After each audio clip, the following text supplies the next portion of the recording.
I see that City Council Member Appel is with us. I appreciate him joining as well. And the mayor just joined in too. So we're one shy of a quorum. But Ken, do you want to lead us off with the Avondale neighborhood character appraisal? Sure.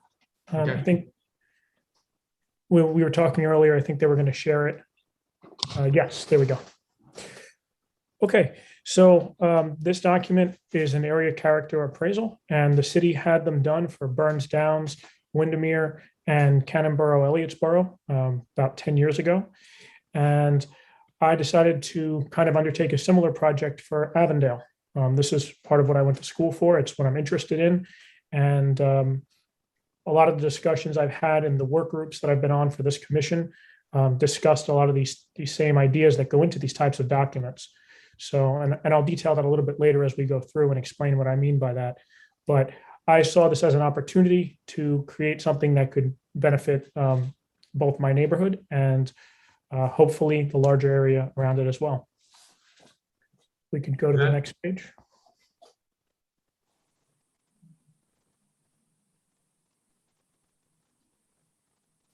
If you just want to tell me where you want me to stop, I'll just. Can we just move to the next page?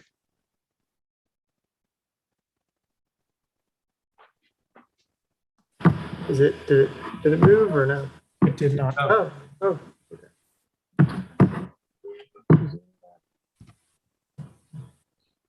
Stop.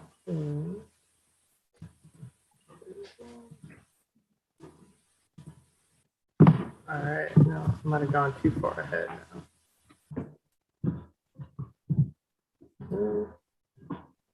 Are you seeing it now? Yes. Yep. Okay, cool. So this is just a brief introduction to explain that who contributed to this document. So myself, Teresa Tidestrom, James Ward, who's on the board of West Ashley Connects, Eric Pullman, who of course we all know. And we also had an intern, Joshua Petro, who is an intern with West Ashley Connects. He's a graduate student at Tufts University, and he did a lot of the data collection for this project. I'd also like to thank the West Ashley historians, Ina Boodle, Diane Hamilton, who's also on this commission, Donna Jacobs, Charlie Smith, and we also had a local photographer in Avondale who contributed. She used to live in Avondale. She has since moved out, but she contributed a lot of the photos for this project. Next page, please. Just some photos of the neighborhood. I love that picture right there, in the top left-hand corner. Yes, that is 9 Lindendale, I believe, 1940 photo. So one of the things that I thought was pretty important, it was to describe the difference between the Avondale neighborhood and Avondale Point. Most people who don't live in Avondale don't always understand the difference, that there is a distinction. The Avondale neighborhood is a subdivision that was founded in 1940 on the former Weimar plantation, which was 130 acres between Savannah Highway and St. Andrews Boulevard. It's bordered by the Maryville, Ashleyville neighborhoods to the north, Westwood and Moreland to the south, Ashley Forest and the Concord to the west, and of course the Ashley River to the east. There's also some marsh area along the river. And that's the focus area of this document. Avondale Point, which is composed of 5 different subdivisions, Ashley Forest, Carolina Terrace, Burns Downs, Westwood, and Avondale, is not the focus of this document, except for the portion that is in Avondale, which I'll be referencing later on. So location and history was the first part. Just a very brief introduction to where the neighborhood is for those who may not be familiar. We're about 3 miles from downtown, a little less than that, just across the river. Created a little bit of a timeline. The plantation was originally granted to John Godfrey in 1670, or right around 1670, and it was the militia point, the militia's rallying point for the Charlestown colony, the original colony before it was moved across the river in 1680. John Woodward, who was a cousin of Godfrey, owned the plantation. His father was very famous for introducing rice to South Carolina, and Woodward was one of the petitioners to have Charlestown become a royal colony, which was granted. And this outline is the plantation shown on a Revolutionary War map. In 1852, it was purchased by Martha Prelude, and from this map that she had created, we see the outline of Avondale kind of starting to take shape. There's a triangular portion on the left-hand side, which is actually forest. It's filled with trees, and that's probably where they got the name, at least partly. And she owned the plantation through the Civil War, and the plantation house was burned in March of 1865. In 1867, the plantation was purchased to two brothers who used it for truck farming. They hired formerly enslaved workers as sharecroppers, and I found that document in the South Carolina Historical Society. The term truck farming actually originates from a French verb. It does not refer to a vehicle truck, well, that's I'm sure what we associate it with. In 1873, John Ficken, who was mayor of Charleston from 1892 to 1896, he purchased the plantation along with a partner and called it Brooklyn Corporation. And the plantation was in Berkeley County. All of St. Andrews Parish was in Berkeley County until 1895, when it was transferred into Charleston County.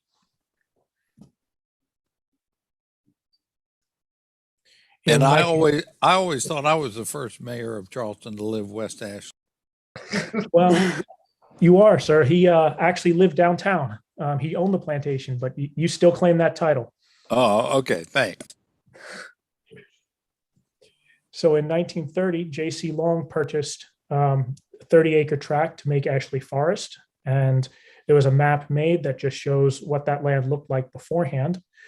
There was a powder magazine, a blacksmith shop, and some lots that were used for farming crops.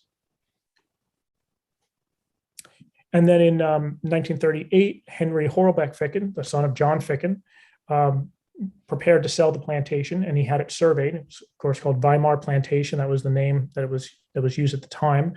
The West Charleston Corporation purchased it, and that corporation was a partnership between Coatsworth Means and Isaac Peake, who were state senator and state representative, each of them.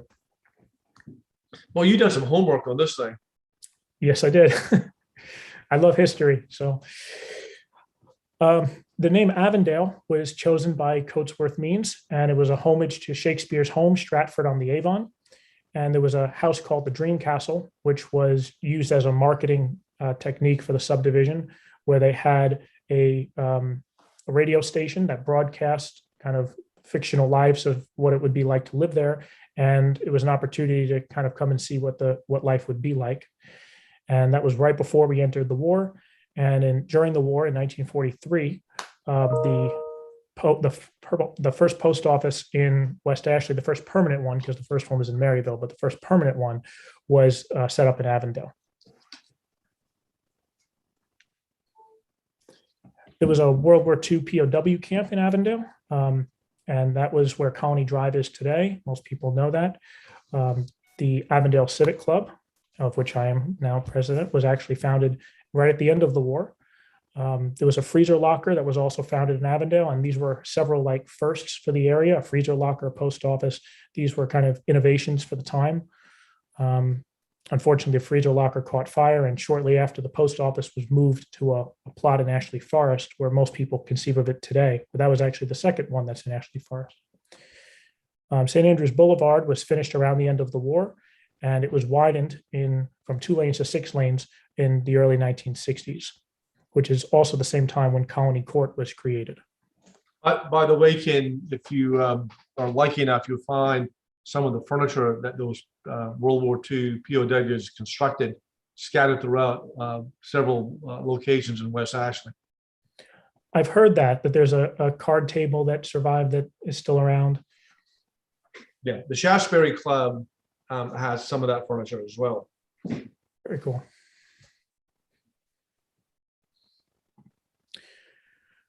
In 1995, around 1995, the Avondale Civic Club set up neighborhood signs. And in 2015, the brick chimney, the last remnant of the POW camp, was demolished. There was a lot of public outcry in the newspaper about that. And then these photos were donated by Donna Jacobs for me to use. And in 2019, Revile Court was platted in section C of Avondale. These two maps show the development change in Avondale, where the Weimar plantation, as it appeared in 1938, you can see it was just very agricultural, just a few roads that went through there. And then only 5 or 6 years later, around 1943, it had been divided with all of the streets laid out. This is what's called a memory map. And in historic preservation, it's a tool for helping people conceive of how historic sites related to the current landscape that we're all familiar with. So Ashley Forest is shown as a green triangle. Oakdale Place, which starts at the number 3, went all the way across to first Magnolia Road and then to Savannah Highway. There was also a boat landing at the end of that. And there's some brief descriptions of these relatively minor historic sites, but locally significant. So go back to that screen 1 minute, Ken. Yes. There was, when I talked to the Washington Light Infantry folks at the end of the American Revolution in December, when the British troops left Charleston, the Continental Army debarked from a point in West Ashley to come down to the peninsula to Marion Square to accept the official transfer of the British leaving in the American colony, becoming the United States of America. So there's always been a debate as to where that debarkation point took place. And you've got on number 3, that boat landing. I wonder if that is somehow tied into that spot. Maybe some of our historians can enlighten us on that at some future date. But I think that may be the spot. I don't know for sure. I saw this reference to a boat landing on that 1867 map that I showed by Martha Prelude. So that's how I know there was a boat landing there. And it only makes sense that at the end of what was the plantation driveway, that they would have loaded barges and other boats. That was kind of a very common use, since that's where the plantation house was. And the river access was very, very important at that time. But I haven't found anything that specifically talks about the Revolutionary War on this site. It could be, but I haven't found anything about it.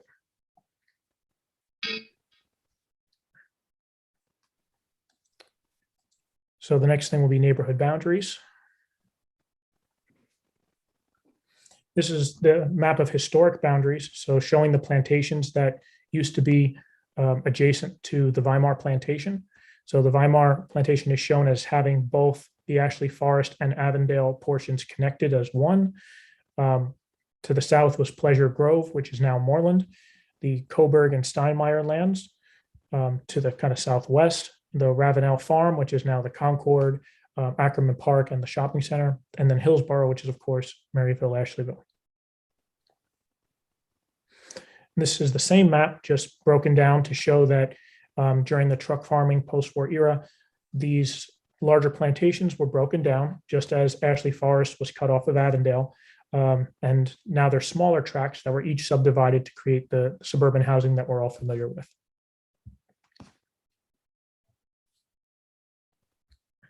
And next we'll do roads and intersections and transportation.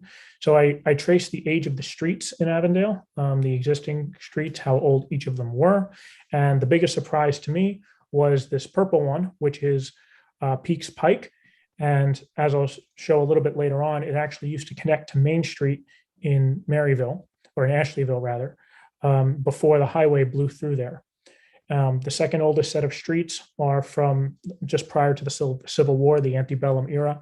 And that's that old plantation driveway, which is now Oakdale, along with Magnolia Road and Highway 17. And then during the truck farming era, post-bellum, there were a few more roads that were developed, which is when many of the ones in Maryville were actually, or Ashleyville, were actually created, even though they had been platted decades earlier. They start to show up on maps at least then. And then the subdivision, main subdivision roads were from between 1900 and 1943, but it's really 1940 is the year that they created them. And later on, from 1944 to 2000 is when County Court was created, along with Westwood right below it. And then Revile Court, of course, is the newest addition, a very small section. This is the historical road structure. So I just overlaid where the roads originally went using old maps. I kind of traced their original routes. And what you'll see is that they generally followed the same direction, but of course they weren't really formalized. They just kind of rambled in different directions or different ways. And so then when the subdivision was created, it firmly standardized them. So as I mentioned, Main Street and Peaks Pike once connected, and that is shown on that Revolutionary War map at the top left. And then moving down to the bottom left is a 1919 Department of Agriculture map that still shows the connection. There was a little creek that ran through there, which is now, of course, drainage. And then at the top right is a 1939 aerial photo, and it shows the road connecting. And at the bottom, we see the 2021 roadmap where you can see the trajectory of how they did connect at one time, but no longer do. So the same thing is true for Oakdale. It was originally called Live Oak Road. And as I mentioned, it went all the way from the Ashley River to 17. And that's most clear at the bottom left, the 1904 Department of Agriculture map that shows it. At the top right, you can see how the tree line still showed it from 1939, where there was a kind of a remainder of that tree canopy. And then at the bottom right is a 2021 roadmap that shows the existing section circled in blue and the old section that's no longer functioning, kind of highlighted in a darker blue. And then again, Oakdale Place and Live Oak Road, they were created parallel. So Live Oak Avenue was a road in Ashley, is a road in the Ashley Forest subdivision named for the original road. And the two roads ran parallel for several years before Avondale was created. And this map just shows that. And at the bottom right is an image I'm sure many people are familiar with, which is just Oakdale Place as it looks today. And you can still see these old oaks that formed the original canopy. Avondale Avenue was originally Mr. Robertson's road, and he was a landowner around the 1850s. It was an 1855 map that Donna Jacobs had showed me that was of Coburg Plantation. And so that's where the origins of Avondale Avenue came from. It was just renamed for the subdivision later on. Street hierarchy really just talks about the uses for these streets. So the ones that are in green are used only primarily by the people who live there, just to go in and out of their homes. Yellow, which is only Oakdale, is a kind of a neighborhood street that you would use to get to other streets. So it has two uses, meaning if you live on it or if you need to get to another street. Riverdale Road and Avondale Avenue are connecting avenues. So they connect many of the neighborhood streets as well as Oakdale. And then the highest form of this hierarchy would be the main highways, Highway 61 and 17. And then I just kind of wanted to correlate the street widths, noting that St. Andrews Boulevard is the largest one with a 100-foot right-of-way. It's 80 feet wide of pavement. Savannah Highway is slightly smaller. The neighborhood streets are all significantly smaller, about half the size of the boulevard. And then Revile Court is the smallest street. This is a street section I did of St. Andrews Boulevard, and it just shows kind of a cut through, like a slice of bread, to show the different parts of that major road. And we'll all probably understand it, but just to put it in a perspective of human scale and how that looks.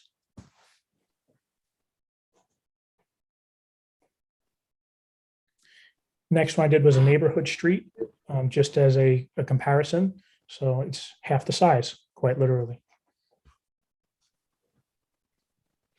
Speed limits, just wanted to note that there is kind of a range of speed limits. The majority of the neighborhood streets are 25, except for the roads that have speed bumps, which are 20, and the highways are higher. Street ownership. So this one kind of explains why we have trouble getting many of the improvements that we want to see, because we all know that The city doesn't own all the roads, and the county doesn't own all the roads, and the state doesn't own all the roads. But this kind of breaks it down as a visual for people. And the yellow are city or county, so they're kind of municipal or local level. And then the state are the blue ones. And until the state doesn't want to do the improvements that we need them to do, is all the city's proper problem at that point, including sidewalks. So Yes, well, sidewalks were one of the things that I was thinking of. Yes, and if you look at several of the streets like Oakdale, half is owned by one and half is owned by the other. The same thing with Rosedale and Ashdale. Half of the street is owned by one, and it's not easy. Complex geometric intersections. So the idea here is that studies have been done to show that in neighborhood streets, having intersections that are not right angles are actually safer because it makes people be more cautious when they approach them. If they're a perfect right angle, people are very confident in going through the intersection and may go through at a higher speed. But if it's not a geometric angle that they're used to, they've been proven to be slower. And Avondale has many of those, which is a good thing. Along a highway, you actually want the opposite. So when you want to turn onto a highway, you want a 90-degree angle so that no matter which way you're turning, it's an easy and effective turn, going from a higher speed to a lower speed or a lower speed to a higher speed.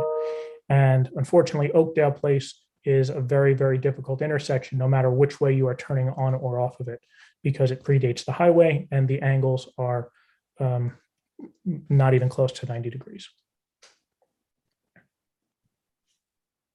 This just looked at the multimodal transportation we have, or multimodal infrastructure that we have, bike lanes, crosswalks, bus stops within our neighborhood.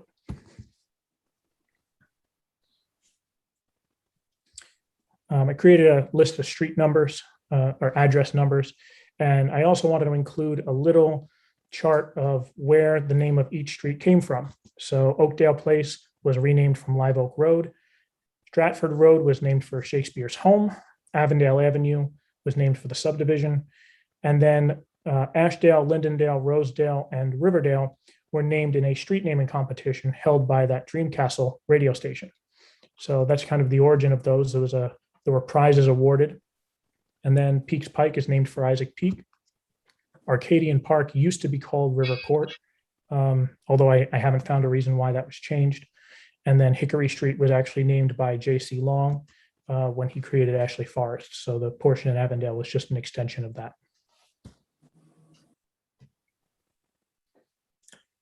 I also decided to study the structures, the homes and buildings. And so we'll look at that next. Okay. These are the historic structures that were on the property before the subdivision was created. You'll notice they're mostly houses, sheds, stables. There was one brick house, and the rest are presumably wood. The photo at the top is a house actually across the street from me, which we think may predate the subdivision. We think it may be the only one that is surviving from before the subdivision era. And there's many, many kind of clues. It was built to face the river, not the street. So we think that the street didn't exist when it was built. There's also that white box is the kitchen house, which is kind of strange to have on a subdivision house. No one really built kitchens separately like that. It just has many features on the inside that my neighbor shared with me, and I just thought it's worth noting. And then at the bottom, I explained where the name Weimar came from, or probably came from. We don't know for sure, but many of the plantations in our area have German owners or German ancestry, and they got German names like Coburg or Sanssouci. Coburg was named for Coburg, Germany, which is where the owners of that plantation were from. And Sanssouci it shares its name with the Sanssouci Palace in Potsdam, Germany. So Charleston had a very big German population, as many people know. And this plantation had German owners. So that's probably where the name Weimar was chosen from. We looked at the age of the structures, and the overwhelming majority of them were built in the original phase of development between 1940 and 1949. And then the next major push was during the 50s, 1950 to 1959. And then it kind of slows down from there. Missing middle housing is the concept of more than one dwelling unit on a property, but architecture, scale, massing all reflecting single-family residential construction. So not large apartment complexes, not rows of townhouses, homes that can house more than one family, but look and feel like they belong in a neighborhood. And this 1959 advertisement in the newspaper clearly shows that this has always been something that was in Avondale. I mean, we're talking about attic apartments, garage apartments. Today, we would use the term ADU, accessory dwelling unit, mother-in-law suite, those types of things. And this is advertising it as getting $40 a month in rent. So that was clearly something that kind of originated with the subdivision and something we have today. Architectural styles. So I'm not going to go through all 21 of these, but we did study the different styles of architecture that are in the neighborhood. We created kind of a pie chart to show that there is a diverse array of architecture in our area. And then I just started to define the different types of architecture along with a photo from the neighborhood to give an example. And there's a few different pages of that.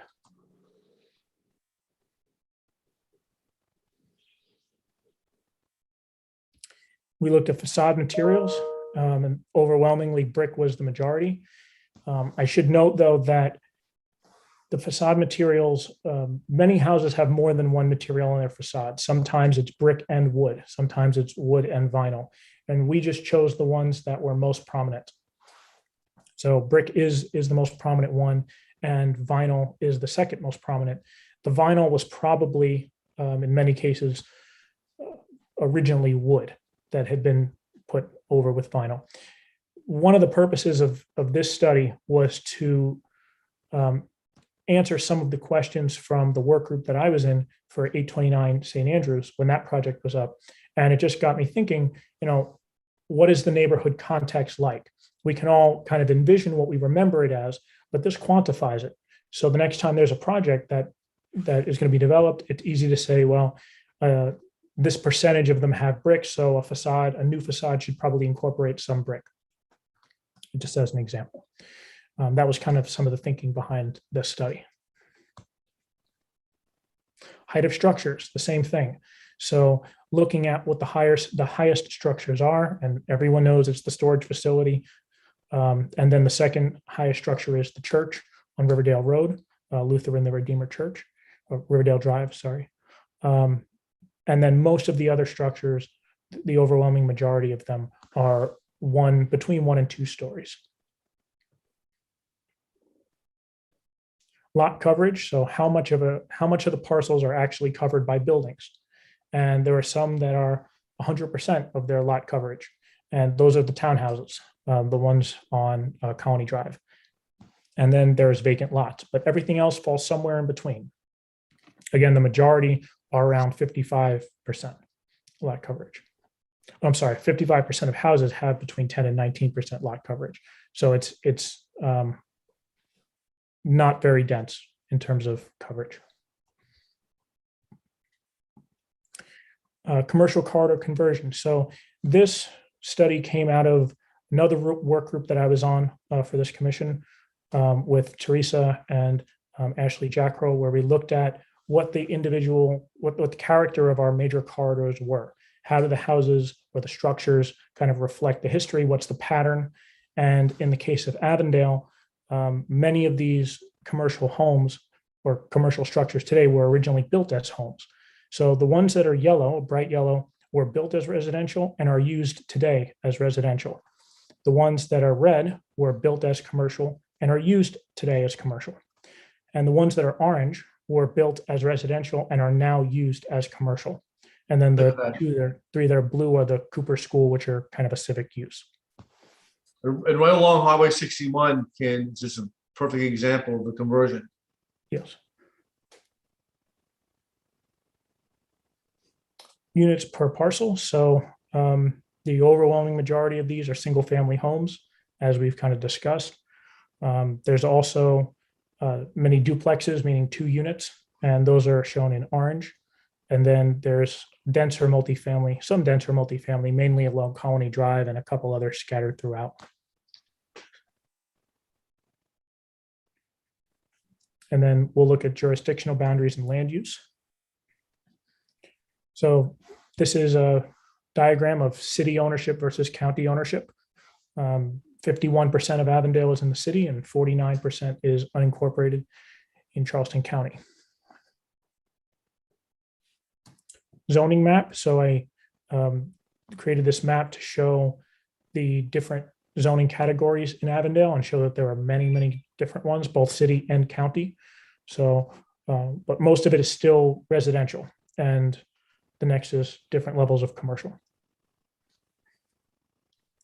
Land uses. So this is just how this diagram is more how the land functions, not how it's zoned. And it's still pretty similar. 82.5% is residential. And then that same corridor that we talked about a few minutes ago along 61 is commercial. And there's some civic. And by civic, I mean school or nonprofit or religious. And that's the church and the school. And then there's one park. Future land uses. So this is taken directly from the city plan that was created this year. And it's very, very similar to the last document or the last diagram that I showed. So mostly suburban or what is residential, with that corridor being a slightly heavier use and the single park. And then I looked at parks and trees that we have. So these trees represent the remnants of the oak alley or the canopy that was once over Oakdale Place when it was called Live Oak Road. And there are many of these trees still remaining. So they are there. And I didn't do the ones that go along Ashley Forest. Perhaps that's one to do for the future, but I just did the ones in this neighborhood for now. These two trees on the bottom left were marked on the 1938 plat, the map that was made, as live oak trees. And I was just curious if either of them or both of them are still surviving. One of them is, it's currently behind the Cooper School or behind 15 Oakdale. And the second one, and that's shown with the blue arrow on all three diagrams. The one with the red arrow was in the path of Highway 61. On the bottom right, you'll see the trajectory of the highway is shown as those two black lines. That's the U.S. Department of Agriculture's diagram. But you'll see the tree is right in the middle of that highway. So unfortunately, that one was cut down. Our one neighborhood park is Arcadian Park. And this is just a survey that I did, like a bird's eye view to show the park. This is a diagram that I drew to show the tree, the main tree in the park with the wall around it. And the Clemson Champion Tree Project actually measured this tree for us in October. And the trunk is wider or larger than that of the Angel Oak. It's a very, very large tree that we have. The canopy is smaller because it keeps getting trimmed, presumably by Dominion. I don't want to just blame them, but the fact is that the canopy does go near power lines. So it has been trimmed several times. And we registered it with the Live Oak Society as well. And then I just want to talk a little bit about the marsh. Historically, marshes were incredibly valuable resources for plantations, both for travel, because these little tributaries that you see in that map, that's how boats got in and out to transport goods or people. And then rice production was usually done in marshes as well. And just a couple conclusions that I drew. The Avondale neighborhood reflects a historic trend of agriculture to suburban land development. It's no surprise to anyone. Avondale is becoming increasingly denser over time. In 1938, there were 10 structures on a 137-acre parcel. And today we have almost 400 structures within the same geographic area. The number of parks in Avondale has always remained the same. We've had one single park, although its name has changed from Peaks Park to Arcadian Park. The jurisdictional boundaries have changed considerably. So annexation by the city of Charleston began in 1960, and it has continued ever since. The largest period of construction in Avondale was during its first phase, between 1940 and 1949. The neighborhood's major commercial corridor, which is St. Andrews Boulevard, has seen a conversion from its original residential use to almost exclusively commercial use that it is today. The massing, architectural style, and street rhythm all generally continue to reflect the original residential context. Missing middle housing accounts for 12.86% of homes in Avondale. And roads that predate St. Andrews Boulevard meet the highway at intersections greater than 90 degrees, as we discussed with Oakdale. So that is the last thing. Ken, thank you. That was rather thorough. And I know you had some good help with the folks that you were incorporating that. So the question is, now that we have this character appraisal, what do we do with it? And I think that part of that goes into some of the debate that we had with not in the Avondale proper area, but on the corner of Playground Road, when we had that debate about Parker's gas station being placed there. And so I think what you have done for me, Ken, is that you kind of validated my position on what we were trying to accomplish in not demolishing some of those structures to accommodate Parker's being constructed there. This is a good guide to look at how we maintain, because part of the core principle of Plan West Ashley is not to disrupt the character of the neighborhoods. So in the process of revitalization, we need to take this into account. I've done too much talking, and let me open it up. Any other commission members who want to comment about this? Mr. Chairman, if I can just thank Kenneth for what an incredible job you've done pulling this information together. It's fascinating, and I must apologize. I didn't know the origin of the namesake to be Stratford on Avon, and I just have to quickly recount. When I was in college, I did a summer European jaunt, and I got in London, and I didn't have any particular plans, and I read about this Elizabethan fair that they were going to have at a place called Stratford on Avon. And I went up there, and I went to Shakespeare's house, and they had a jousting match, and everybody in true form for an Elizabethan fair and all like that. So maybe we should have a Shakespeare festival, or a jousting tournament in Ackerman Park or something like that. I think some of our legal staff would raise some liability issues about that fair. Anyway, you did a terrific job, and Peter's right. Just having this knowledge, sense of history, and all really informs us as to future decisions, and it's apparent to me the more neighborhoods that we delve into and get this level of information, the better off we're all going to be. Thank you. Thank you. Ken, we need to preserve what you've done and make sure that we somehow disseminate it around to make sure all commissioner members have it and the public has. I think we've got to next step decide what to do with that information besides what I just talked about. Anybody else? Mr. Appel, you get your hand raised up. We're glad to hear from you. Councilmember Appel. I did not realize my hand was raised, but I'll use this opportunity to just echo the mayor's comments. Just extremely impressive, research and work product here. I mean, that's just incredible. And hats off to you, Ken, and everybody else that was involved in that. I was just really just extremely fascinating. One question I had for Ken, if he knows this, I'm sure he does. Did Avondale ever have those racial restrictive covenants that we see in some of the older neighborhoods around the area? Yep. Yes, they did. They were created shortly after the subdivision was formed. And interestingly, I found that my neighborhood section C gathered in 1966 to repeal them because they found that it was hurting home values. There's a document on file at the ROD office where 25 different neighbors around Arcadian Park in Section C of Avondale all signed together to say that this is hurting our property value, so we're repealing it. And I always found that very, very interesting. But yes, it did have it.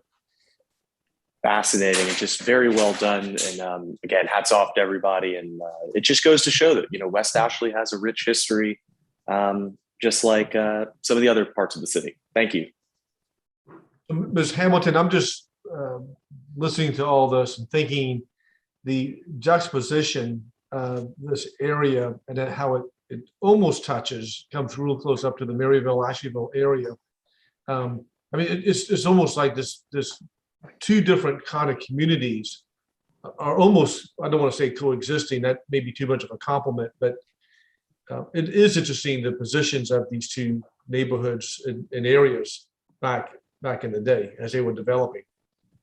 Yes, that is true. First, I want to commend Kenneth and those who worked with him on this project. This was fascinating, and I'd love to have a copy so that I can actually study it in detail. I like to read over the material as well. Excellent job. Actually, I would use the term coexist because this is the manner in which things proceeded during this time. And so each did develop in their own direction. But again, we had to live and be survived.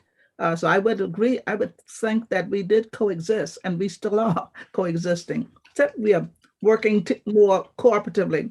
I did want to ask Kenneth one question. I believe you said that about 51% of the neighborhood, Avondale, is in the city and about 49% in the county. With this division being so close, has that created any problems or challenges for being able to get certain things done? Yes. Yes, yes, it has. Obvious.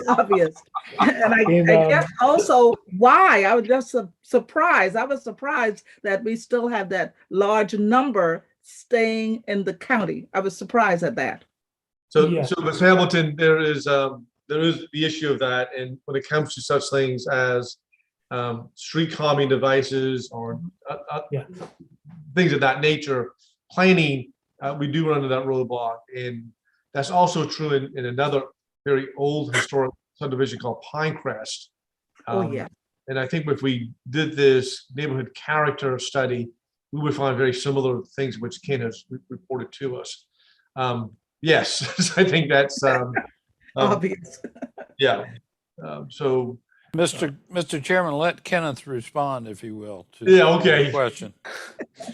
So the first thing I did when I started my term with the Civic Club was to read through prior correspondence that Becca Hopkins had. She invited me to her office, and I read through all of the letters that were on file from the 1990s when the Civic Club first joined the Neighborhood Council through today. And what you're describing is exactly what I found, where many times people wanted traffic calming devices, and they had to find ways to navigate that conundrum. And Bill Moody, who I decided to speak with too, because he used to represent Avondale, described to me the process of getting speed bumps on, I think it was Avondale Avenue and Riverdale, where they had to find two city parcels that were close enough to run a speed bump attached across it. Rather than being able to choose the most logical place, they had to choose the most practical place, from what I understand. So yes, that is definitely a challenge. all right. Yes, sir, Commissioner Smith. I almost elevated you to council level. Kenneth, thank you so much for this. And I am continually impressed with the quality of the research that you do and the level of detail that you've been able to tease out of some very difficult documents. And I hope that this will be a model for character studies in other areas of West Ashley that have never had this kind of research done on them, really, in any focused sense. And I just want to thank you for what you've done, and I think you've really set the bar for the work that we do in the future in other neighborhoods. Thank you. Well done. Thank you for those comments, Charlie. Appreciate that. All right. We've been on this for quite a while. If y'all don't mind, I'm going to shift gears. Ken, we need to just talk a little bit more about disseminating this information. And we'll do that offline later on. Mr. Chairman, if I may, before we move on, I just had one question. Okay. Would anyone want to make a motion to an official endorsement of this? I know we don't really have precedent for it, but I think it might set an example for future projects if the commission was willing to do that. Does anyone feel comfortable doing that? Yeah, I just counted, we've got a quorum now, so Okay. we can officially do that. So, Great. Mr. Mayor, you want to make that motion? Well, Charlie, in a way, was on the verge of making a motion along those lines of making this a model for other neighborhood character studies, and with that, this commission's endorsement of Kenneth's work. So, Yes. Thank you, Mr. Mayor. I couldn't have said it better myself. if that can be in the form of a motion, so moved. So Okay. moved. Moved by, we'll let the record reflect that was moved by Commissioner Smith and second by the mayor. How about that for the prosperity sake? Perfect. Any further discussion on this motion? Seeing none, all those in favor signify by saying aye. I, Aye. Ayes. Any nays? All right, the ayes have it. Ken, thank you. And I think we just need to sit back and digest this, and then I do want to get it out. I want to get it out on social media, and I want to get it out on to the rest of our city council members, as well as all of our commission members as well. So thanks for doing that. I'm sorry. One last comment. Ken, if the answer to Ross's question is not included, I would respectfully ask that you include that about the nature of racial profiling when the neighborhoods were started. I think that's an important part of the history to tell. And I didn't see it in any of your slides, but I think you should include that as well. Yes, sir. I will do that. Thank you. So Teresa, if you want to move into the next year for us. Sure, and I'm going to be very brief. So the first thing I wanted to bring up is on October 16th, we had the major sweep of, I'll get to that in just a moment, of Orange Grove Road. This was in memory of Charlie Robinson. We had over 40 in attendance. We did hit the side streets as you had requested, Councilman Sheed. It was a great event. We had all of his family out there, produced t-shirts. Brantley, unfortunately, your find of a shopping cart was not the most unusual, but it was a great help in hauling away a lot of the trash that we picked up.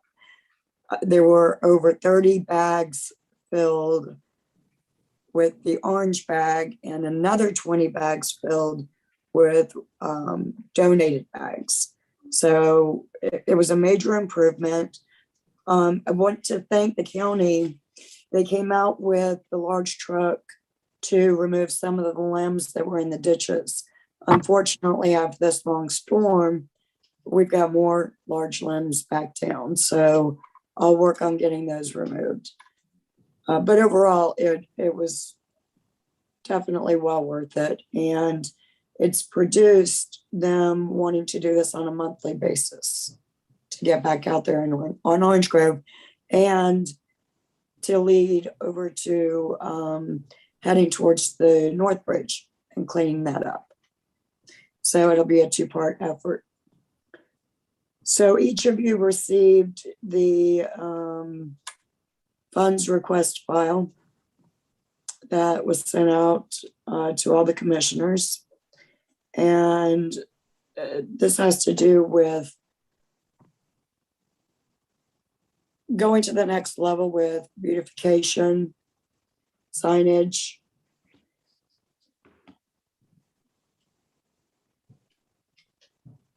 and I'm sorry, my computer just stopped. Okay. So the one thing I wanted to point out, and there were questions about, is we're at the beginning stages of this. You know, this was done organically between, you know, friends meeting for coffee and, you know, talking about litter sweeps and, you know, what we've been talking about on council and taking it to the next level. It was purely organic. A committee has not been formed, but tonight I'd like, now that we have a quorum, to ask that we officially form a committee to get this started. So Teresa, make that into a formal request, and we can do that right now. Okay, I'd like to formally request that a committee be formed to move forward with the framework, creation of the framework for the asking of funds on city, state, government, and grant level. So city, county, state, federal availability. Yes, including all entities. And what would be the composition, the number of folks you would want on that committee? Right now it's myself, Justin, Kenneth, Charlie. One more would be okay. You know, I don't want it to grow. I do think that we need representation from city and county. Teresa, this is Brantley. You can add me. Okay, so thank you, sir. I was going to volunteer you, Brantley, so thanks for jumping in. And I think adding one from city would be. Okay. So, Mr. Chairman, who all we have on that committee so far? So, yes, Councilmember Waring, so far it's County Council Member Brantley Moody, Commissioners Teresa Tristram, Justin Fiera, Charlie Smith, and Ken Wardella. Can I keep on mispronouncing your name? It's almost as bad as my name. Merelda, yes. So we need one more from the city. And I hope that you're volunteering, Councilmember. I'm gonna do it because I see you. There's something about sitting in your office yesterday. Thank you so much. And I think, so Teresa, this committee is going to be charged with the responsibility of identifying and capturing alternate sources of funding for this beautification project. Is that an accurate way of saying that? That's part of it. There's many levels. So with the help of Brantley, we've got Christine Durant with the county. She's the deputy county administrator who also writes the grants for county. We've got Sarah with the city. She has also agreed to help. We have Miss Judy Alexander. She was formerly with the Charleston County Sheriff's Office and wrote grants for them. She is now officially on board as well. So we have many levels to this, with grants being a critical aspect, as well as private and public partnership, you know, reaching out to our businesses. This could be very big. I kind of jumped ahead of myself a little bit. I think we need a second to this. Mr. Chairman, I second. I'm sorry. Yeah, thank you. All right, it's okay. We do things a little less formal on these commissions, I think, than we do otherwise. So there's a motion to create this committee.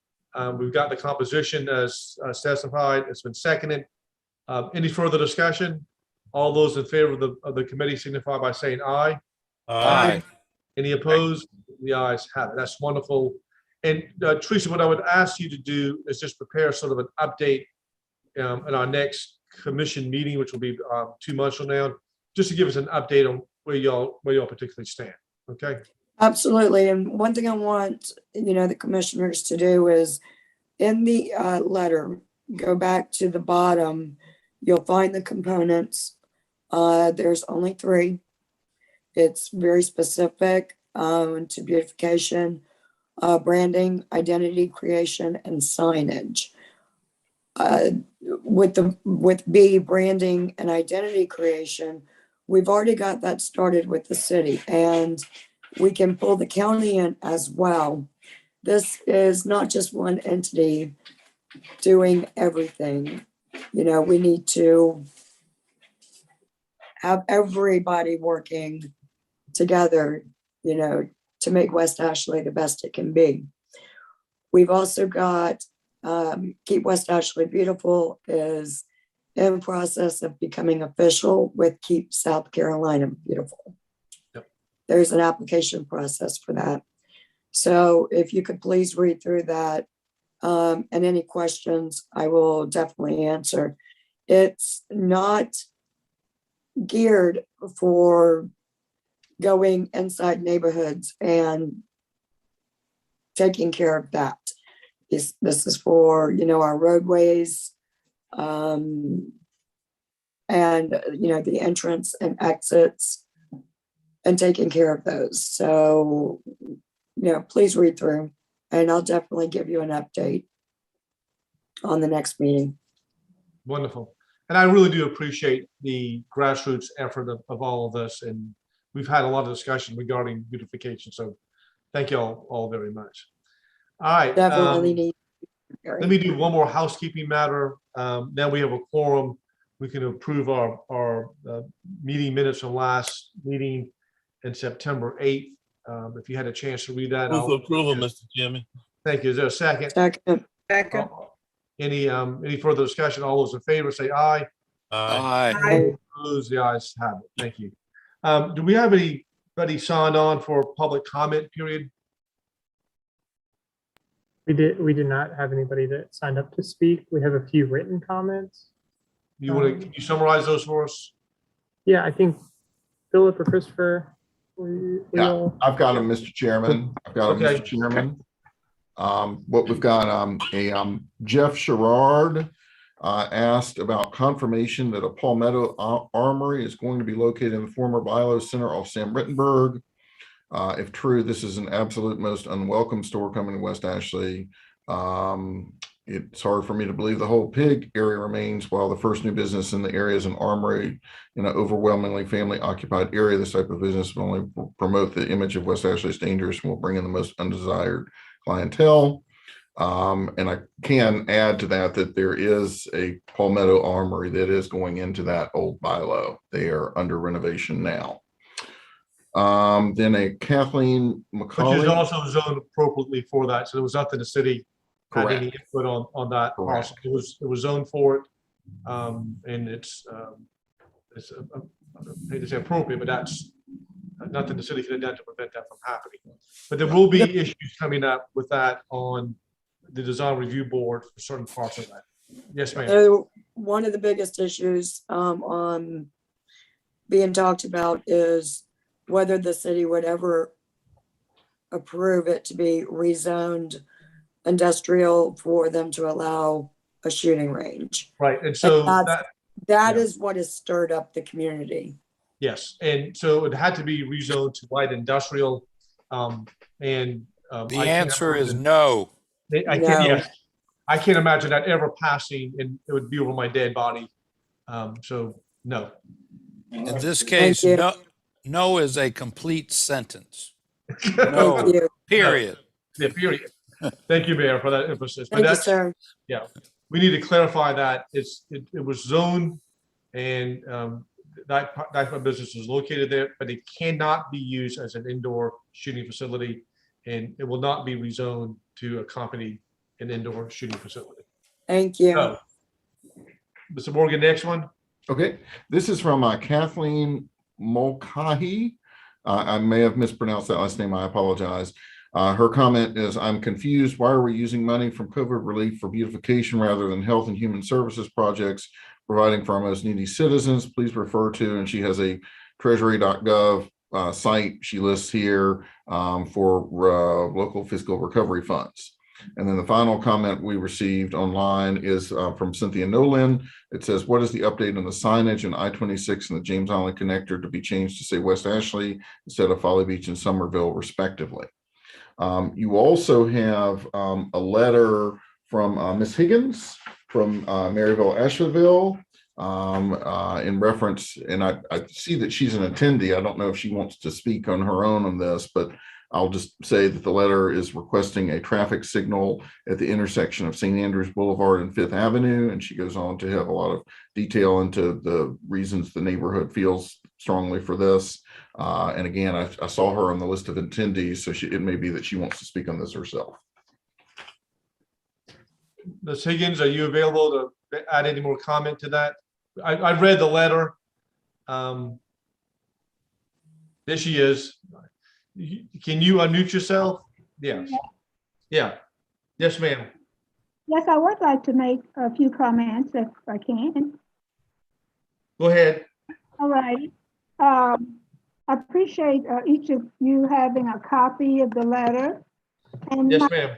And my purpose is that I wanted the West Ashley Revitalization Commission and other city and county officials to understand all the issues that surround this request for a new traffic light at the intersection of St. Andrews Boulevard and Fifth Avenue.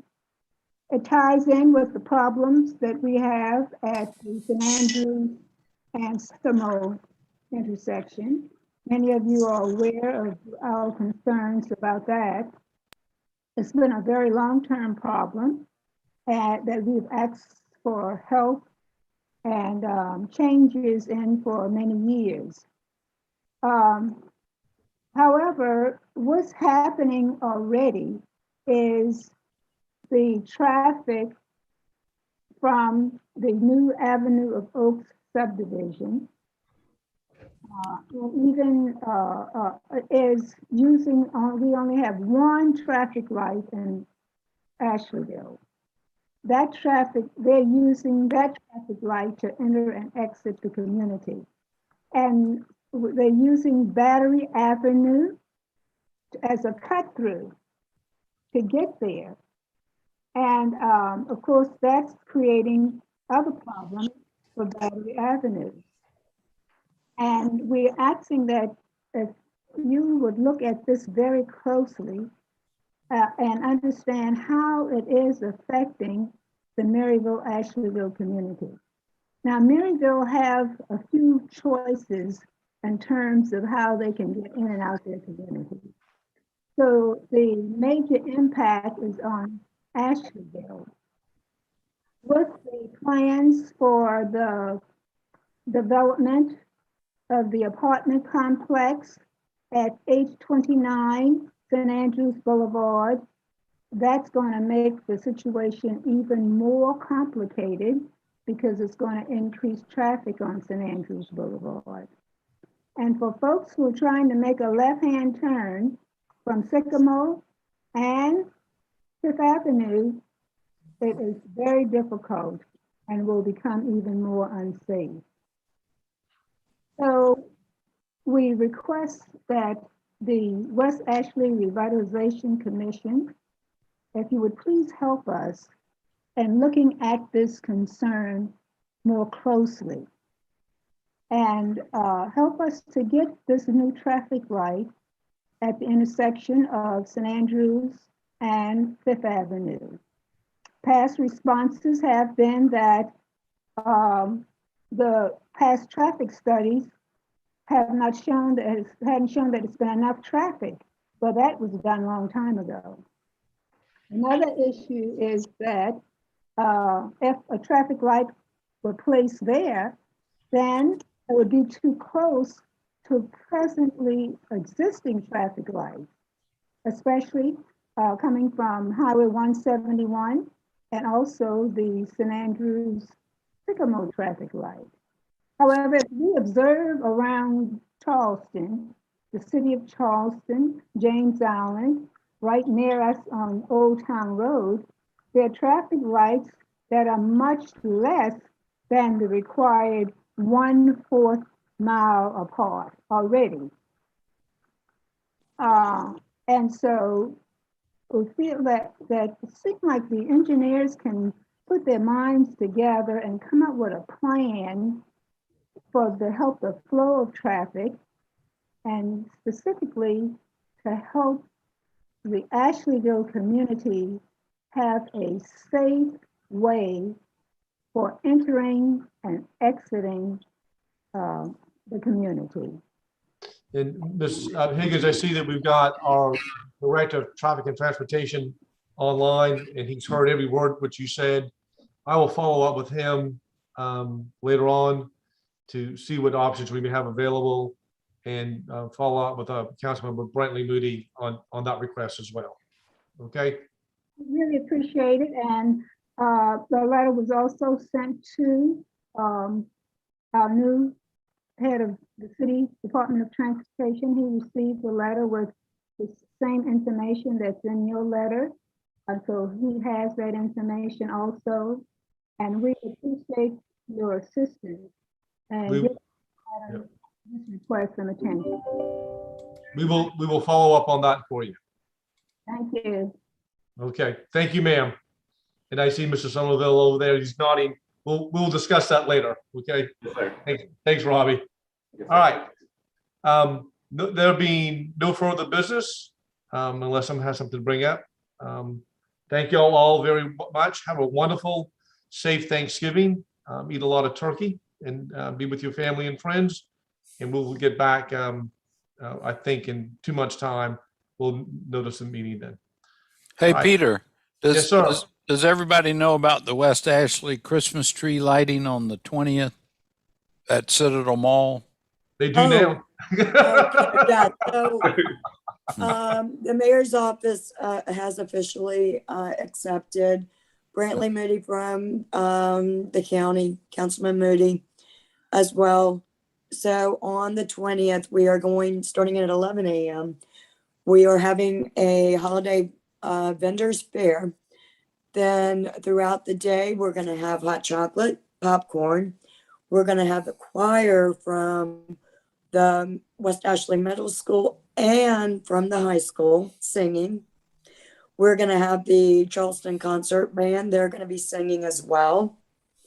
That's going to lead up to a Christmas tree lighting inside the mall this year instead of outside, with the mayor and Councilman Moody officially lighting the tree, with the choir behind them singing a carol as soon as it ends. All right. So you are all officially invited. I hope to see each and every one of you there. All right, November 20th at 11 o'clock, Citadel Mall. Correct. But That starts the vendors. Now, the mayor and the lighting, that part of the event, 5 to 6. Okay. 5 And o'clock. 5 o'clock. Specifically for you, Mayor Tecklenburg, we have a piano. Oh, great. November I'll be- 20th.